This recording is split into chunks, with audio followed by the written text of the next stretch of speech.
Many of us know how dangerous the sport of boxing is, but we don't know how it could harm our body. And this is what we'll be talking about today.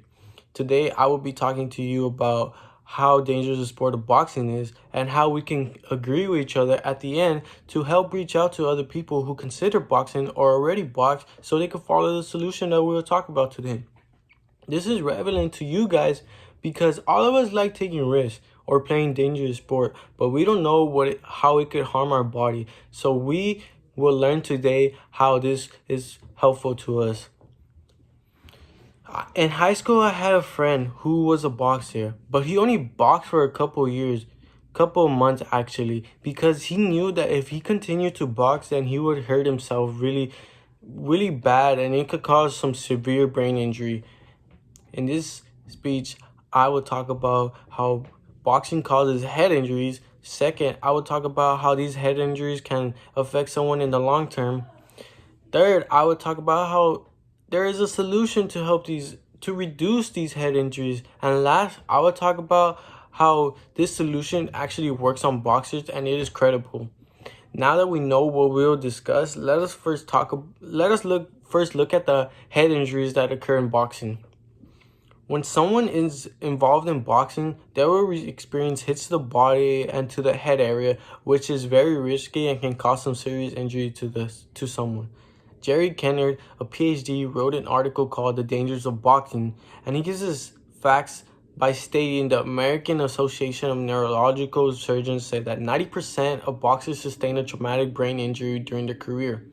Although boxing reports for the highest brain injury, they also report for the lowest deaths in any sport. When a boxer receives a punch, it's like receiving a 13-pound bowling ball to the head coming at you at 20 miles per hour. Other factors come into play when head injuries occur. A brain disease can occur. And Kennard also says that the most common diseases that a boxer will receive is Parkinson's or Alzheimer's.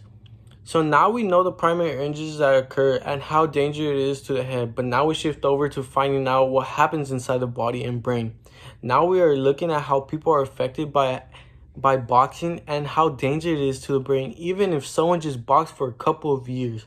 When boxers repeatedly get hit in the head, it causes shrinkage in the brain. Adam Townsend, a reporter from Medicine Net, has an article where he says the pursuit of boxing in the ring comes with long-term consequences like chronic traumatic CTE, which is a new study that shows shrinkage in the brain. CTE is a disease that is caused by punches in the head. Like boxing, it means that the brain is damaged and someone's mental state can be altered. Other diseases come with this, but this happens when physical contact is around the head area. Townsend also states in his article, the study also measured blood levels of two proteins that indicate brain injury or neurological malfunction. Both are elevated in boxers. So this means that not only diseases can occur in the brain because of boxing, it also affects the rest of the body. So imagine the nerves were attacked, then someone can suffer from numb in the body, or they could also be paralyzed. This is a serious matter because boxers receive head trauma every day and is life-threatening, and we know that there should be a solution to this. We would all agree that if there's a solution, then it will work. And there is a solution. It's just one simple rule. Smoke Signals, a public health major, has an article where he gives a solution to boxing and says fouls in boxing are necessary. So this means by adding the rule of no hits to the head will allow boxers to receive less head trauma. So just like boxers can't hit people and their opponent in the groin, that means that boxers can't hit in the head. In this article, it also states that the boxers should just throw in the towel when they are brutally beat, but that doesn't work like that. It's better if they implement the rule, and because by implementing the rule, we will see less brain damage. Implementing the rule of no hits to the head will help reduce the many boxers' chance of getting brain injuries. Cassidy Lee Phillips is a reporter for Medium.com and agrees with this rule of no hitting to the head. She says just a few punches to the head or neck can cause deterioration of motor skills and paralysis. It doesn't take many punches to to the head to cause head injuries. This is the best rule done so far in boxing. Even though if boxers still receive hits to the head, it's not as much as before. It is also said when a boxer hit his opponent in the back of the head, he or she can face charges because the back of the head is the most dangerous part of the body.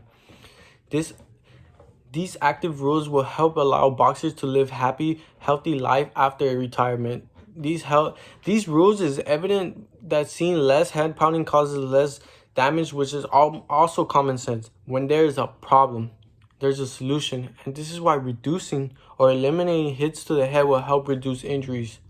Today we learned about injuries and how many injuries are severe head trauma. Second, we learned about how dangerous the sport of boxing with these head injuries being life-threatening.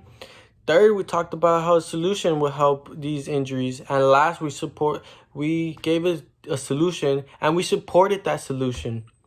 This is why I leave you out by stressing that we need to support this because all of us like taking risks in life and we want everyone to be safe. But when we see entertainment, we don't worry about their health, and that is precisely what we need to do.